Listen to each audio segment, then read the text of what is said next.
It is indeed very troubling and sobering for our study to show that nearly 3/4 of Chinese Americans experienced some form of racial discrimination and racism-related vigilance in the past 12 months.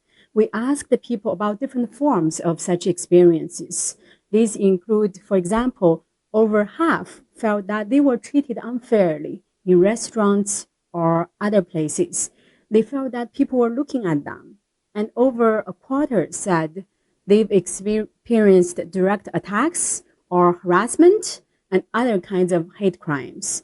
This is a big issue. But the main two consequences we see is one, they put a lot of mental burden on the Chinese Americans. People worry about going out. They constantly worry about the safety for themselves and their family members. They try to change their travel routes. They try to avoid certain social situations. So this is a big burden that people have to face. And you can imagine how much risk this put people onto mental illness.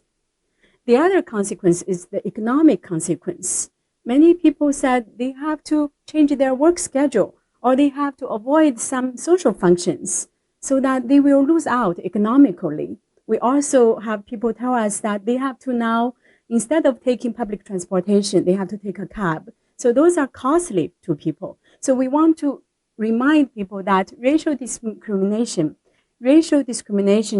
is hurtful, and they will bring both mental health burdens and economic consequences for our community.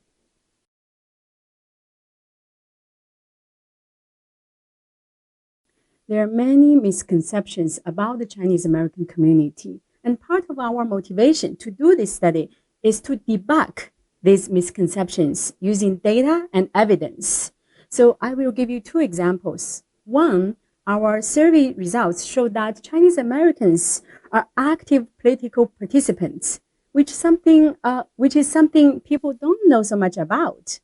Our findings show that 83% of Chinese American citizens are registered voters, a very high percentage. And among those, 91% actually showed up to vote in the 2020 presidential election. So this is a major voting bloc that no party should ignore.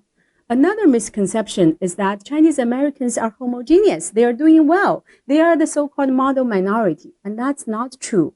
We show that through our data, nearly a quarter of the sample experienced some kind of medical or economic hardship. These include having a difficulty paying bills, worrying about running out of food, and delaying medical care. That's very significant, and that's not something people know about. Another finding is that nearly 10% of this population experience one or more kinds of disability, including physical, mental, or developmental disability. Again, we need people to know about these facts, because only if we know, we can bring the services and policies to meet their needs.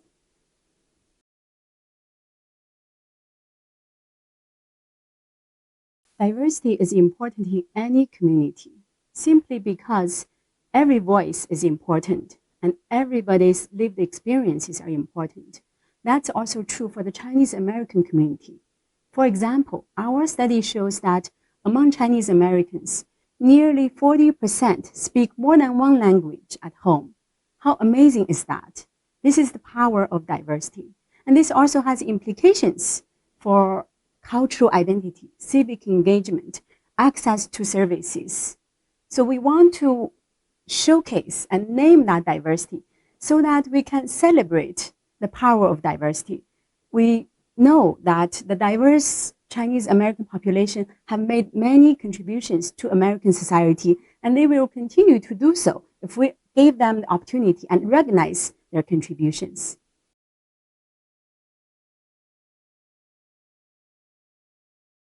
Policy making at its best is to respect people's rights and meet people's needs. And we know that some groups are more influential in policy making than some others.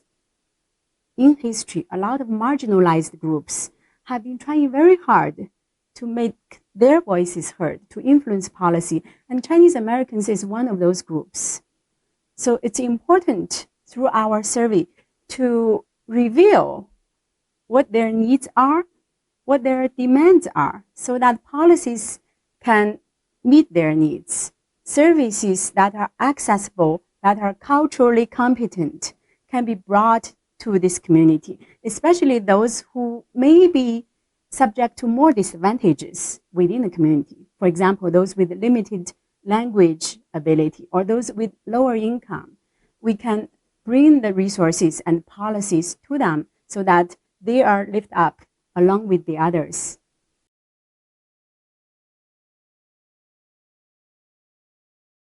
AAPI Heritage Month, May, always brings a lot of pride and joy to me. The reason I undertook this research project, the National Survey of Chinese Americans, is because not only I feel the honor to do it, I also feel the responsibility that I should take up this project to tell the world who we are, our contributions, and our needs.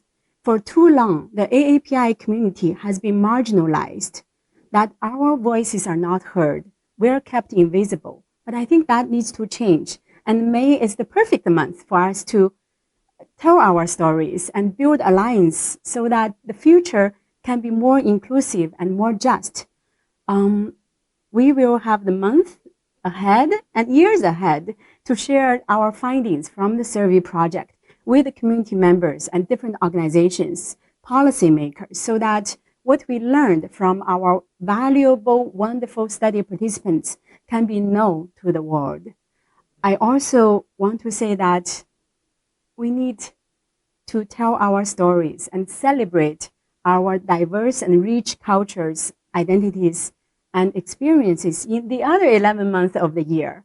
Who we are, what we think, what we want, how we want to change the world, all these matter every day of the year. So I encourage all of us to speak up so that our pursuits can be achieved and we can join hands with other communities to make America and the world a better place.